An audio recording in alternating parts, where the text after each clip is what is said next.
Good morning, everyone, and welcome to day 2 of our fabulous Seaweed Days Festival. I'm Linda Hunter, and I'm one of the festival team coming to you today from beautiful Vancouver Island here on the west coast of Canada. And we are so grateful to be welcoming people from all over the world to our festival. And today we're super excited to have Kelly Nicholson joining us to do our seaweed pressing session. There she is, getting all prepared.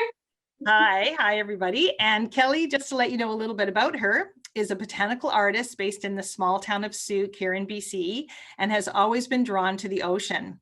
Having pressed many other botanicals in the past, she decided to focus on seaweed, breaking the seaweed down to create detailed and intricate pressings, taking a Victorian tradition of seaweed pressing into the future with modern shapes and ideas. Wandering the beaches and pressing seaweed brings her peace and offers her a place to reflect on the beauty of nature around her, and she hopes it's translated into her work. And Kelly is joined today by Dr. Jennifer Clark, who is the Chief Scientist and Phycologist for Cascadia Seaweed. So for today's session, Kelly's going to be doing all kinds of really great hands-on, beautiful work, and we're going to invite you all to ask your questions as you think of them throughout the presentation. And what we'll do is, as we get our questions in, we'll ask Kelly and Jen if they can help us with those answers. So feel free to put those in the chat box to the host, and we'll get to as many as we can in the time that we have today. So welcome, Kelly and Jen. Let's get started. Thank you. Wow, I'm so nervous today. Never done a Zoom workshop before, so thank you so much for having me. I just thought first I'd just give a little bit of background information on myself. I'm from a town called Sooke on Vancouver Island, and I have a husband. I have a 3-year-old son. I have a 25-year-old stepson. I work full-time, and I'm an avid gardener. I love dahlias, and I love going to the ocean with my family and searching for beautiful types of seaweed to press. When I was first asked to do this workshop, I actually said no, because I was so worried that I didn't know enough about the scientific side of seaweed, because really this whole week is about creating awareness on climate change and food productivity, which I knew nothing about. I just know how to press seaweed. So I thought about it, and I remembered that I had met a girl or a woman named Jenn Clark, who just happened to be the Chief Science Officer at Cascadia Seaweed. And I thought maybe Jenn would want to join me today to talk about seaweed a little bit. She's actually a marine phycologist. Am I right saying that right? And she has a PhD in marine biology, focusing on, I think it was climate change and how it affects the life cycle of seaweed. So I think she was the best person that I could possibly have to join me today to talk about seaweed. So yeah, that's about me and about Jenn. And Jenn, is that who you are? Yeah, that's you got it to a T. I also, like yourself, love seaweeds, and I was fascinated enough to kind of go down the science path and get a doctorate in it. So I've traveled to Australia, I've traveled to Vancouver, and I'm really fascinated about seaweed life cycles. So it only just makes sense for me to join Cascadia Seaweed as their chief scientist, as I get to make seaweeds for life and for food. And I'm also a big fan of yours, Kelly. I also have my own seaside pressings that I absolutely love. And so I'm really excited to be joining you today and learning so much more from you. So happy to take any science questions that come onto this presentation. Perfect. Thank you so much. Okay, so I guess we can just jump right into the actual presentation. Today I wanted to go over the supplies that I used to press seaweed.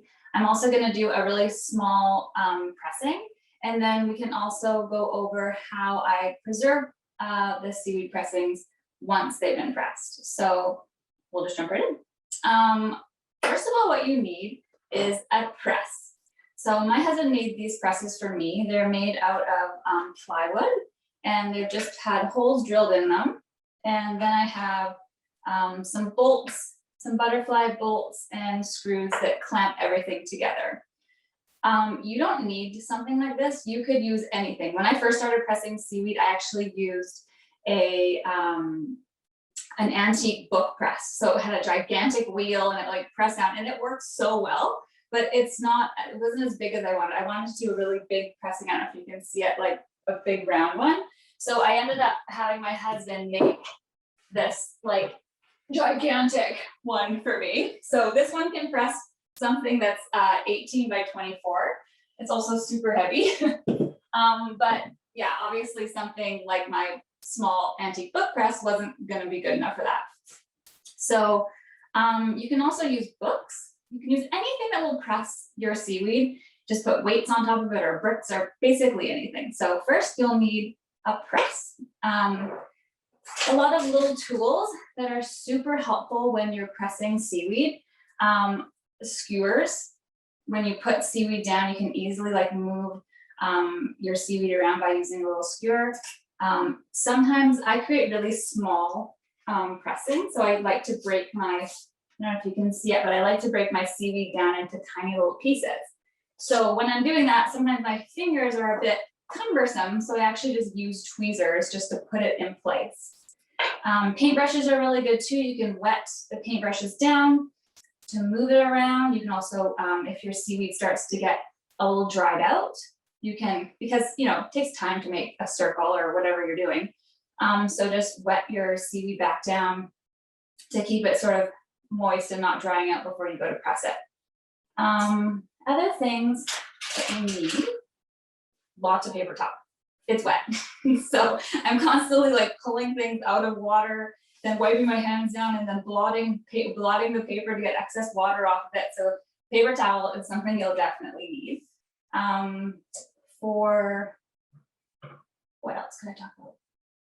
A squirt bottle. So this is what I would probably use at the end of my pressing. So before I press it, I like to make sure that the parts haven't actually dried out. So I give it like a spritz, kind of spritz it just to freshen it up again, and then I press it, just so I know that there aren't parts that have already like started to dry. I want it to kind of all be symmetrical in the same drying process. So a squirt bottle is super handy.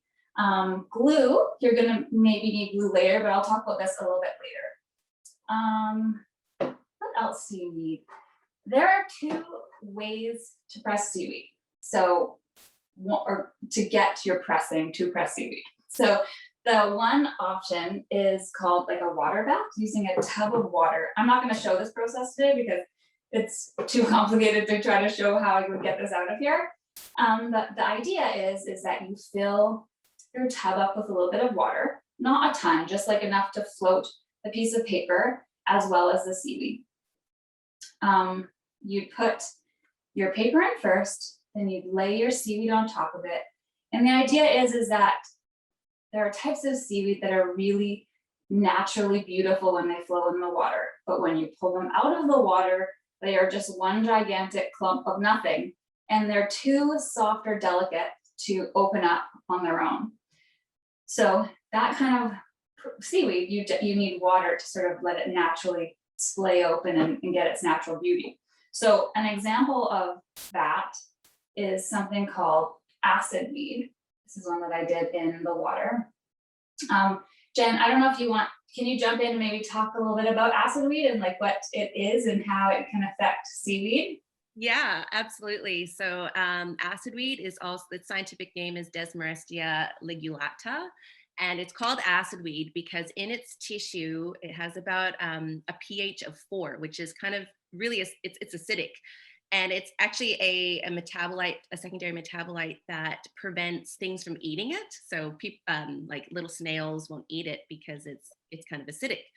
But if you collect it and you put it in a bag and you put it in with other seaweeds, it'll actually cause the other seaweeds to start to decay because it's turning, as the seaweed's decaying, the acid weed is decaying, it's releasing this sulfuric acid into the water, which kills your other seaweeds. So if you're ever going to collect that one and press that one, make sure to put it into a different baggie. But also if you want to get that cool look, then yeah, you can totally add it to a bag. Yeah, so that was my original mistake. I didn't know that about acid weed. So I did collect it with a bunch of other seaweed.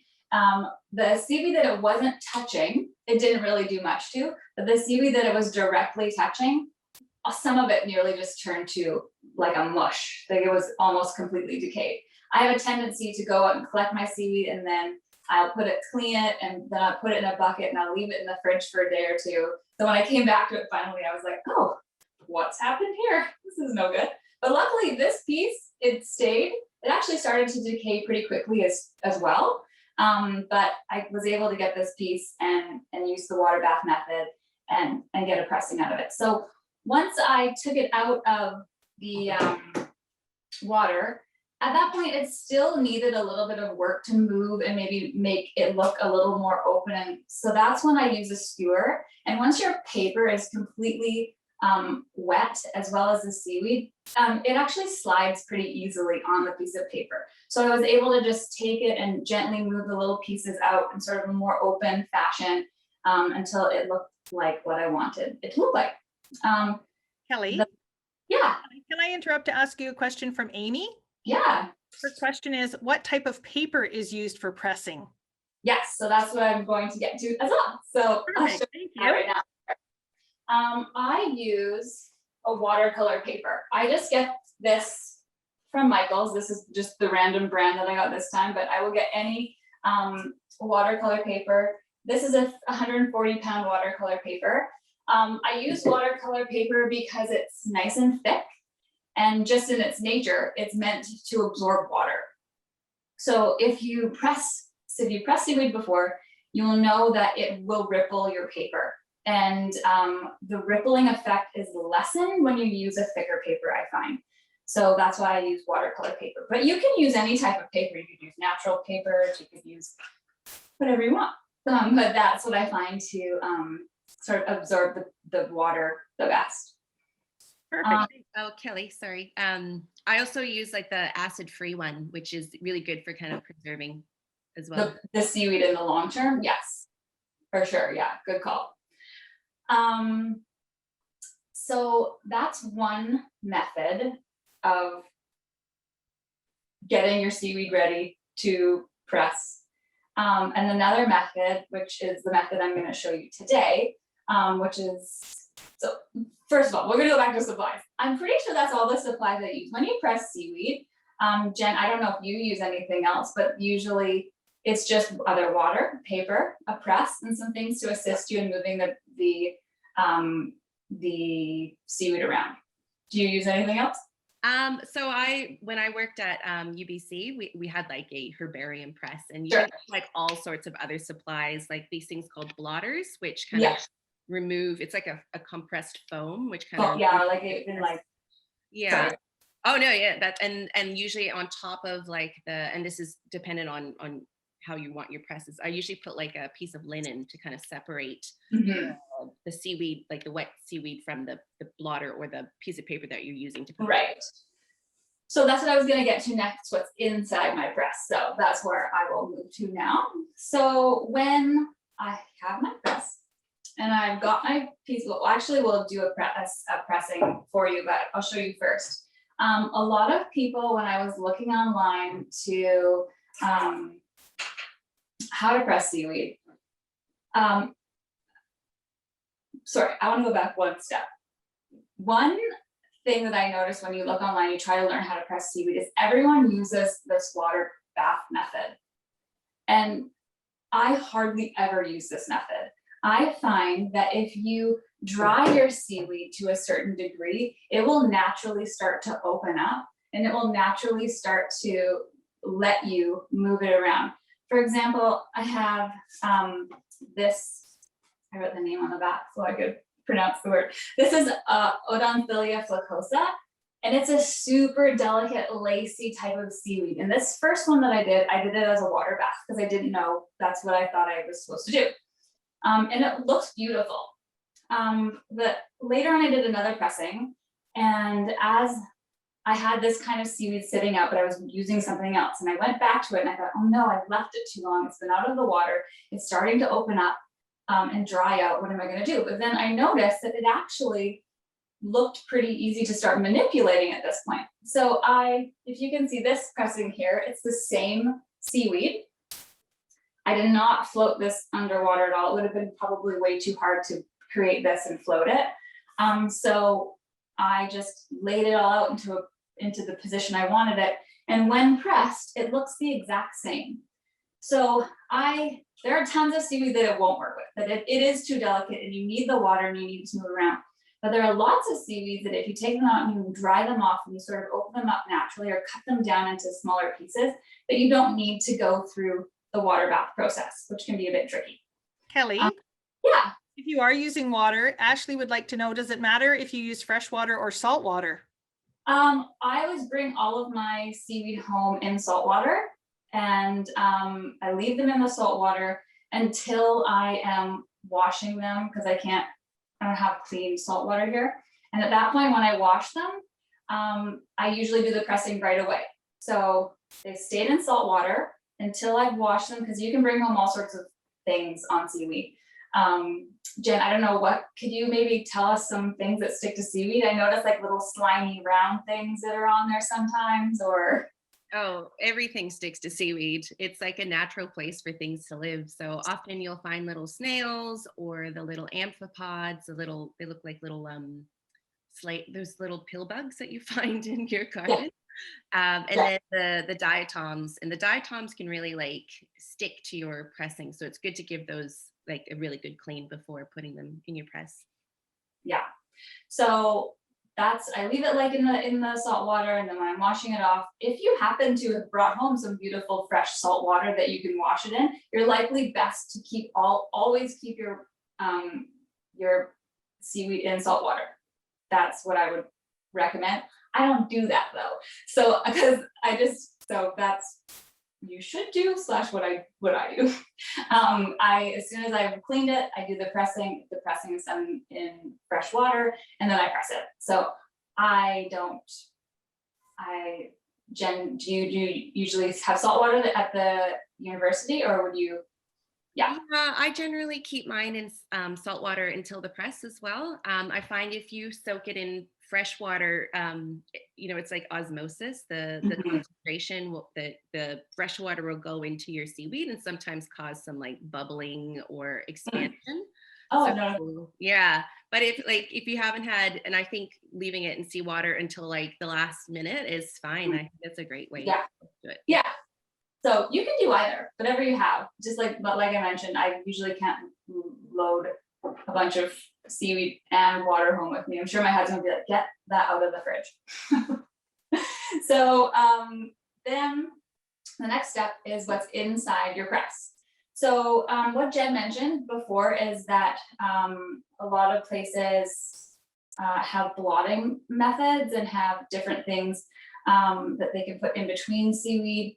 When I do a pressing, I only do one pressing. So one at a time. A lot of people will do multiple pressings on top of one another, but because usually my pressing is the final product, I don't want there to be any movement or anything else affecting how that looks. So I just use cloth actually. So this is like a really silky textured cloth. If you're going to use cloth and not paper, because some people use paper, some people use cardboard, some people, you can use whatever you want, but I find that paper or cardboard leaves a ripple in your final product, which is why I don't use it, and which is why I use cloth. But if you're going to use cloth, make sure you either put, like Jen mentioned, something that easily comes off of your pressing, like you can use a mesh or something like that, or a silky finished cloth, because if you use like a felt or a fleece or something like that, anything with a texture that has little particles that can either stick to your pressing or pull your pressing off your piece of paper. So those are two things that I don't want to happen. So when you're using cloth, like I said, silky finish. I always cut the pieces of cloth into the actual size that I'm using, and then after, when I go to check it and I want to replace a piece of cloth, I just change out the cloth as I need. We can actually, I guess, go to maybe doing a pressing now. I never thought like exactly how this would like flow. So, so let's do a pressing. So on my pressing board, I've got the wood. I put about 3 or 4 sheets of paper or sheets of cloth underneath on the bottom part of the pressing. And then I have my paper. So if you've seen my pressings before, I always like to do circles. I love circles. So, and I could never get a perfect circle like that without using a template. So I'm constantly making like new templates. I just make them out of excess like scrap paper that I have. You could use them with it, whatever you want. One thing I wouldn't recommend doing, and which I have tried before, is once I drew a circle, I thought, oh, I'll just draw a really light circle in pencil. And then when it's pressed, I'll just erase it. Once that's wet, if that gets wet and you press it, it won't come out of your paper. So just use a nice template if you're wanting to make a certain shape. So yeah, so I get my template, I get my piece of paper, and then I'm ready to make a pressing. So I live on the Sooke River, so I went for a boat ride the other day with my husband and my son, and I found all of this beautiful, how do we pronounce this again? Ulva intestinalis? Yeah, I think so. If that's in the fresh water, it might be a different species. Yeah. It might be a different species. No, I'm pretty sure that's what it's called. It's in fresh water. Could you maybe I thought, oh, is it actually seaweed since it's growing in fresh water, or? Yeah, so if it's in fresh water, it's an algae. I don't know if it was in salt water, it would be Ulva intestinalis, but if it's in fresh water, I'm not great with fresh water. It's at the open, it's right where the basin, the mouth opens to the basin. So there's certainly salt in it, but it's a lot of fresh water too. So I think it's the Ulva intestinalis, just because there's a fair amount of salt that rushes in at that point, but there was huge fields of it. It was beautiful. So I thought, oh, well, that would be a really fun thing to make a pressing out of. So that's what I'm going to make. When I'm making a pressing, I'm kind of choosy. Like, oh, this piece is too short. I don't like it. It's not a good first round. So as I'm going forward, I always make sure that I'm looking at it. There's like a piece of white at the bottom of this. I don't really want that on there, so I'll clip it off. And yeah, I just start making the pressing. So I'm gonna make just a round spiral today. As I'm going, I always blot the excess water off too, because to me, there's no need if I could do it now to let the paper, because what the water does, it seems to warble the paper more. So I just blot it off as I go.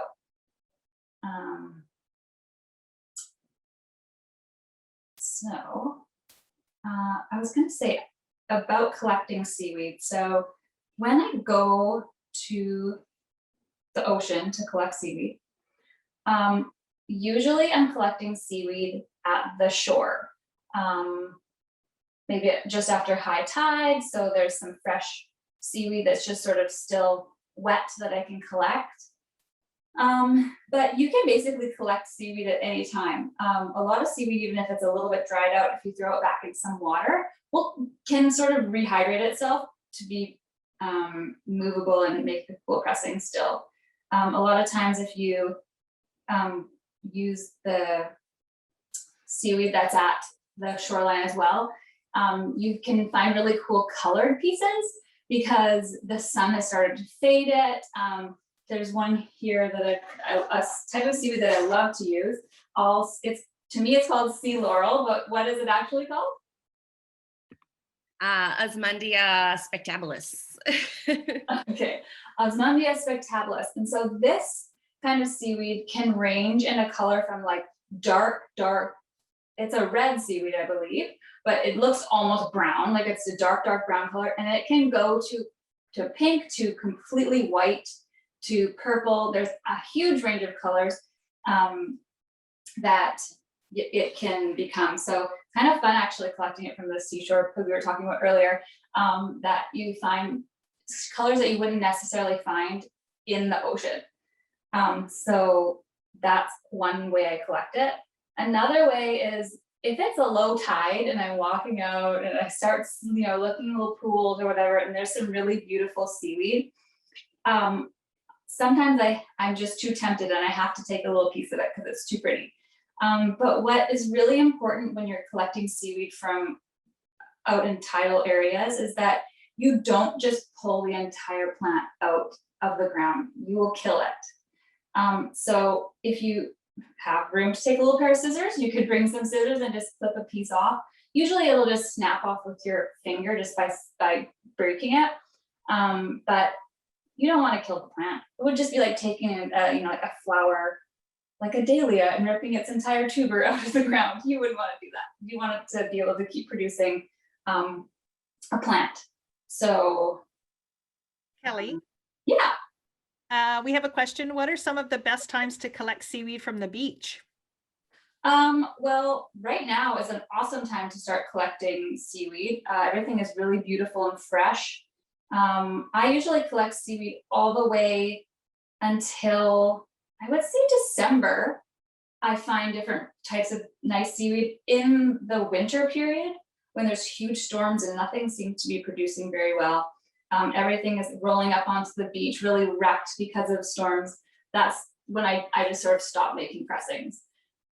So springtime, it's really nice. There's some baby stuff coming out. It's really pretty and fresh. And then as far as like timing, like in the day, just after, don't want to come up high tide because you wouldn't be able to find much, but just after low tide on a cloudy, rainy day, I find is better than a really hot, sunny day because it starts to dry out more than on cloudy days. But yeah, Jen, do you know, like, when is the best growing time for seaweed? So from February till July, so seaweeds are like different seaweeds come up at different times of the year. The best time to collect seaweed is in spring. The seaweeds come onto the shore during that time. You do find some winter species as well. And then I find by July to August, when the sun's too hot, some are still around, but a lot of those kind of initial spring species disappear, and then everything kind of dies because it's just too hot. So yeah, between March and May is like optimal, but you can collect seaweeds kind of year round. Yeah, that's what I sort of thought too. And then because, I don't know if you've been to Vancouver Island, if you come in a stormy season, the seaweed is destroyed. So even if it was fresh and you're trying to get it on the shore, it's really been wrecked at that point. So, which is called, I guess that's called the wreck, because it's been wrecked. So yeah, that's not the best time. Although there are storm periods that can bring in huge amounts of seaweed. So I remember, I can't remember what happened in Sooke not long, I guess maybe February, or there was you couldn't even see the beach at all. It was just mounds of seaweed. So that was a really ideal time. But just keep going back to your beaches if you've got local beaches you go to, and whenever just walk along the beach side and keep your eye out for something cool. You never know when you'll find something. So once the circle is made, I take my pressing off, and I don't put the pressing in with it because I don't want it to press onto and make an indentation onto the paper. So I take my template off, and then on top I use about 3 or 4 pieces of cloth as well. Some people put blotting stuff here, some people don't. I don't. I find that with the wood, with 4 sheets on the bottom, my pressing, 4 sheets on top, and more wood is sufficient to soak up the water that's there. But there are lots of people who do it other ways. So at this point, I put you have like 1 chance at this, because you don't want to pull it up again, because you're usually going to like mess up your seaweed in the way it's laid at that point. So just delicately lay it down and let it go. And then now it's chance. You have no idea what's going to happen now. So then press it. I just push it down, and then You just clamp it together. So at this point, I usually try to ignore it for at least 24 hours. Sometimes I'm super nosy and I'm like, ooh, what did that turn out like? And then I look at it and I'm like, why did I do that? I should have just left it, because it's like not totally dry or something weird happens, it pulls out. Even on this really silky cloth, if it's not completely dry to the paper, it can move it. So try to wait your 24 hours and then look at it. If you see that your cloth is getting too wet at that point, you can replace your cloth out and then close it up again. Depending on the size of your pressing, something like I just did here, probably only 2-3 days, I would keep it in the press. But something bigger or something that has a thicker seaweed that's got a lot more water content in it, just try to ignore it for a week. Check the paper or check the cloth to make sure that it's not molding or doing anything strange like that. But don't actually pull it out, frame it out until you know it's completely dry. So that one's done. I did one yesterday, so I could show you the final product. This is always like the most fun part.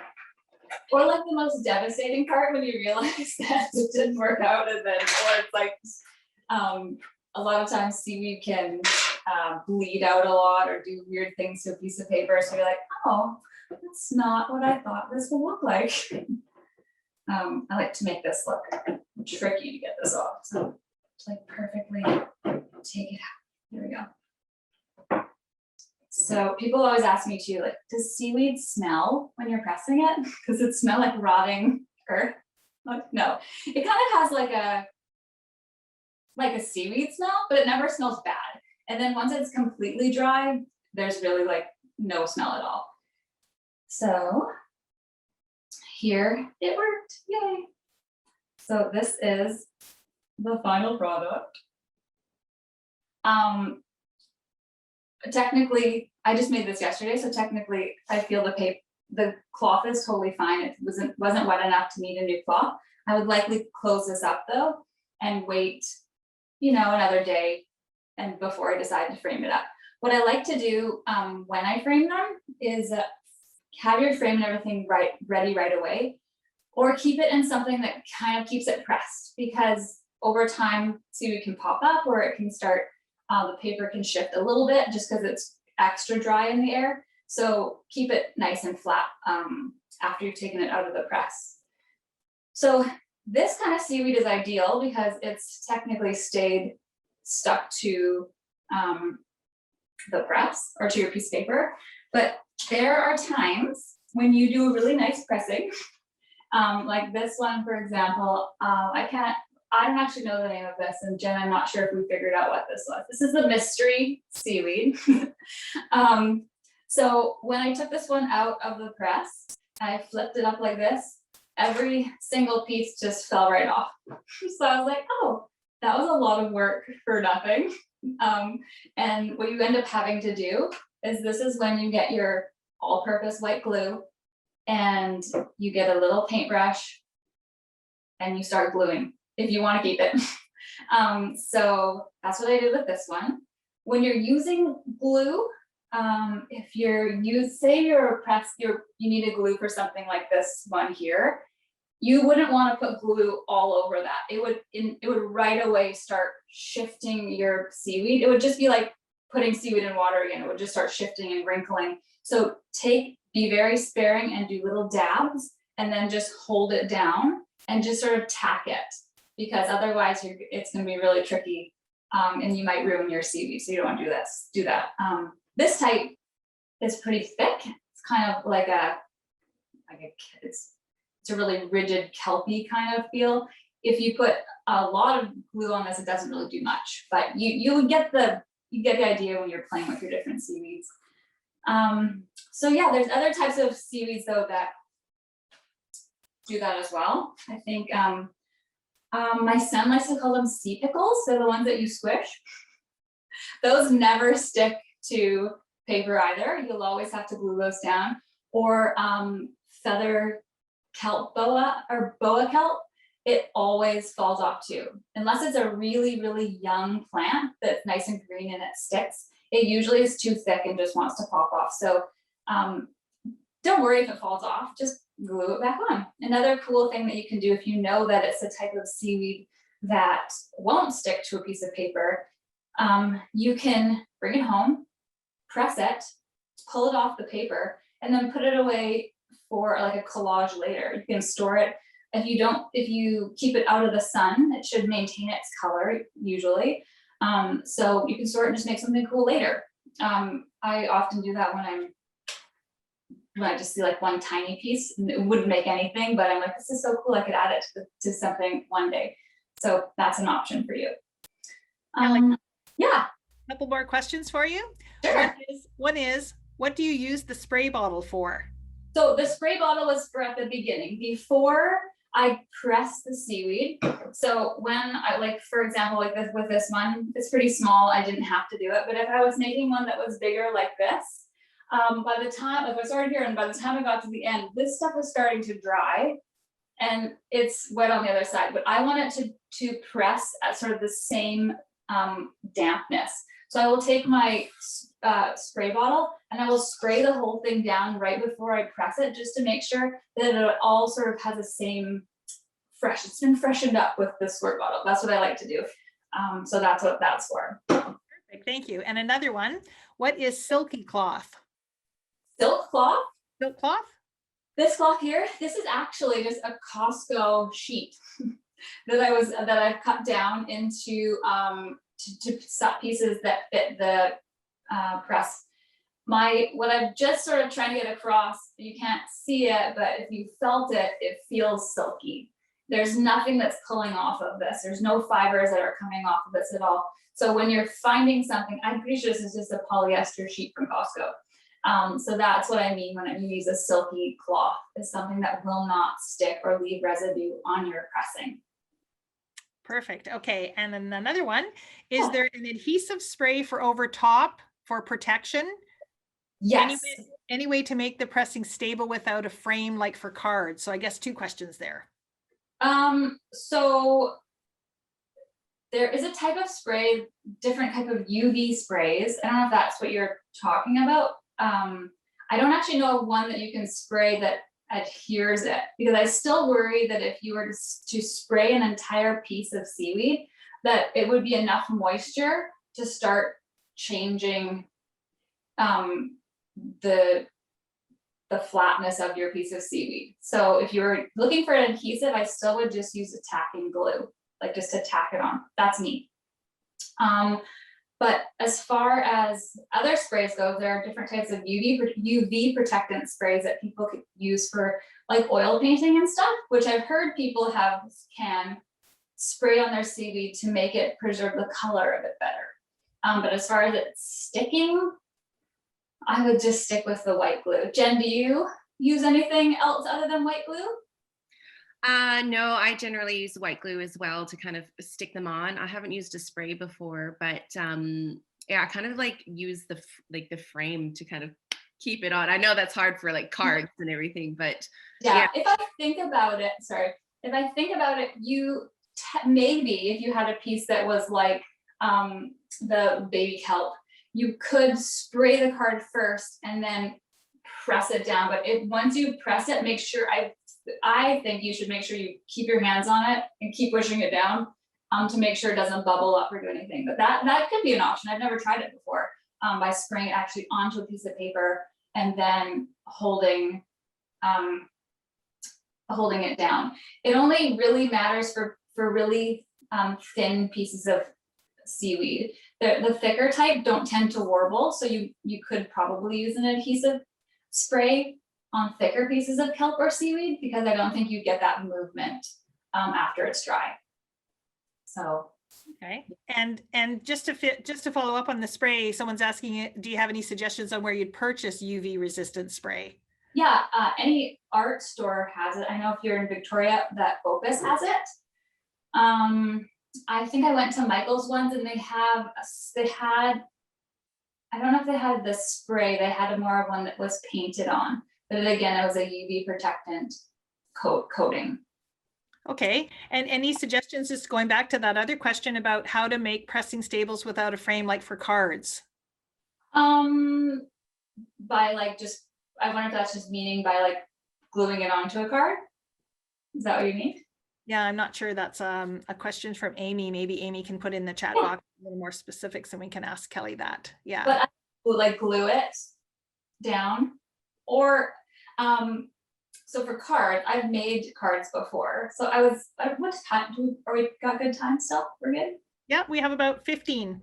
Perfect. So I was gonna actually move on to what I do after I press things, how to sort of preserve it, or so I can go there. Maybe that answer will be there for you then. Sure, yeah. Okay, so at this point with a pressing like this one, which is beautiful and it's green and it looks perfect, you could frame it up and put it on your wall. But you will find that green seaweed, like any seaweed, starts to fade and starts to change color. This particular type of seaweed actually fades to nearly, I don't know if you can see this, but there's some green pieces still, but it almost fades to a complete translucent white creamy color. So I didn't actually know that when I first made that original one, and I came back into the room one day and I was like, what? Where's my beautiful green pressing? So an option that I've been doing lately, and for cards is what I would definitely do, is making prints. So this was a pressing that I did not long ago, and it had really, really beautiful greens, and I really wanted that green color preserved. So I had a print made of it, and I think that for greens, because they don't stay green, they turn brown, that it's nice to actually, Jen, even though this is green, is it technically a brown? Yeah. Yeah, right? Yeah. So you call it green, but it's actually a brown seaweed. So Yeah. So, but to preserve the color, you could make a print. What's also nice about when you make prints is if there's, any bleeding that's occurred, they can usually edit that out. So if there's any weird warbling on your paper sides, it's printed on a beautiful new piece of paper. And that's a really nice way to keep something if you're not comfortable with it changing color. But if you're comfortable with changing color, you can just frame it up at this point and call that. Another sort of, I think, the best way, where did I put it? I don't have it here. The best way to probably preserve your piece of seaweed though, would be to frame it in like a museum, any frame, but as long as you have museum grade glass over that frame, you're gonna have the longest life of your seaweed pressing. So if you're gonna press it and you're gonna hang it, I would suggest museum grade glass, and also putting it in a room. The room can be bright, that's fine, but put it on the wall that's not facing the sun. Keep it in a dark sort of area, because you'll get the longest life out of your seaweed. But it's natural and it will fade. And I think it's beautiful. Some of the colors that you can get from some of the red seaweeds, they turn into beautiful pinks and really pretty faded colors. So if you choose a frame, like I always choose wooden frames, because I feel like that's always going to have a natural vibe. It's always going to sort of naturally meld well with whatever color it turns. So those are your options. Yeah. Do you have time for more questions, or I want you to be able to show everything that you wanted to show? I think I'm almost done. I mean, those are the equipment that you need. That's how you press it. And those are your options of saving it at the end. Other than if you want to save it and it to be perfect forever, you should put it in a book or something and like never look at it ever again. Just keep it hidden away from the sunlight, because that's the best. The sunlight is what's going to start changing it once you've pressed it. Okay, great. Yeah. So let's answer a few more questions if we have a little bit more time, and then we have put your Instagram in the chat so people can get in touch with you and see your beautiful work, right? So if we run out of time for questions, but I'll just go through a couple of the ones that I think are super interesting. Do you have any tricks for pressing seaweeds with air bladders, such as bull kelp? So bull kelp is tricky because it's so thick. You will cut it like, because a bull kelp being so thick, I would probably do a cross section and then of just the top part, and then I would press it. But to keep that perfect round with something as thick as bull kelp, Jen, have you ever pressed bull kelp with its giant? Yeah, so I don't usually press the large ones just because it's so difficult, but yeah. So a baby then, or something small. And I'll use a razor and cut the back off. And sometimes if they're little enough, they'll kind of flatten. But then I also have made like cut the front and the back off. And so the blades are still attached. And then you just have a really cool circle, which is kind of cool too. Totally. Yeah, they're really cool. Other ones that I've used. So if you ever have looked at the feather boa kelp, there's little air bubble ones with pockets, and then they have a really beautiful little tail on the end of them. Actually, Jen, I think you posted a picture of that one yesterday. Those little ones have quite a thick head at them. What is that called? That first little round part. The pneumaticist? Yeah, so that part can be thick. And then also through the back part of it, there's little air pockets that are full of water too when they're young. I usually squeeze all those out and make sure there's no water, a little bit of water, but I try to squeeze it all out and then press it. So cross sections like Jen mentioned, making cool circles like Jen mentioned, squeezing as much water out of any air pockets that exist is a good option. So that would be what I would suggest. Perfect. And another question, do you photograph or scan the original to make your prints? I bring them somewhere and have them scanned because I feel like the quality is pretty nice. Photographing them might be even nicer. You could probably get if you had a really great photographer or knew how to do it yourself. I know that I've seen some people do it before and they get really beautiful results with photographing them. But I find my scans are just are nice. I'm totally satisfied with them. They look like real seaweed to me. I can still see all the sort of little nuances and presses and things that are in them. So I don't scan them myself at home. I don't have a good enough scanner to do it. So I make sure that I bring it to a place that has like an art quality scanning capabilities. Great, perfect, thank you. And how about any suggestions where you can get the museum grade glass? Yeah, so I've gone to Michael's before and I've gone to Opus in Victoria, and both are framing places and they offer art museum grade glass. So usually if you have your own frame that you already want to use, you don't have to get it all framed up there. You can just have them cut a piece of glass for you and just purchase the glass from them. Okay, great. And we've had lots of people ask whether or not you could just walk us through how to make a print of a pressing. There's lots of people asking about that. Is that print? Sort of walk through? Sure. No. So a print of a pressing is basically, well, actually, I did Christmas cards last year, last year, and I actually did just make a photograph of that one. And then I just edited it myself, and I just sent the image to Island Print, and they printed them for me. So if you can get a nice enough quality photograph, you should be able to just send it to any print place, and they can make them for you. Like I said, what I do now when I have ones that I'm really wanting to make sure, because they're a bit bigger and they're more intricate, and I don't trust my photographing skills.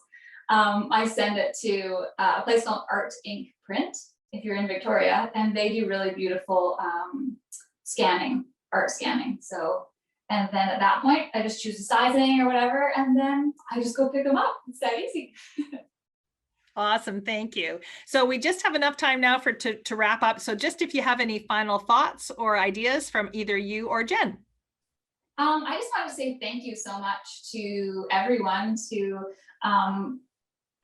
First of all, thank you to Erin, who originally asked me, and then Linda, you approached me to do this workshop. It's been such a fun experience. And I'm really thankful that I can be involved in something that I feel hopefully will raise a better awareness of seaweed and the culture and the benefits of seaweed. So thank you for inviting me. Thank you so much. And Jen, any final words from someone who loves seaweed so much?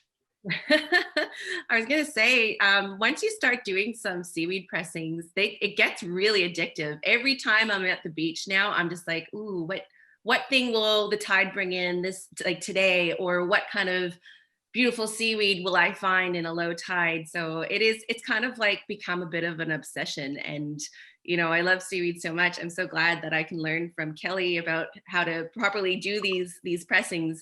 But I think just get out there and make some beautiful pressings that are your own, and you can frame them up just like Kelly's been kind of talking about them. Totally. I've convinced my 3-year-old son now that he also comes along with me, and he's like, ooh, this is a neat piece, that's a neat piece. And then we would come home to my husband and we've got buckets full of seaweed, and he's just like, again? And I'm like, again, yes. Yeah, and I always have like a reusable plastic bag always in my car or in my bag, because you just never know when you're gonna find something. Sometimes I take like a grocery bag with me, and I'm just filling my bag up because I found something really cool. So yeah.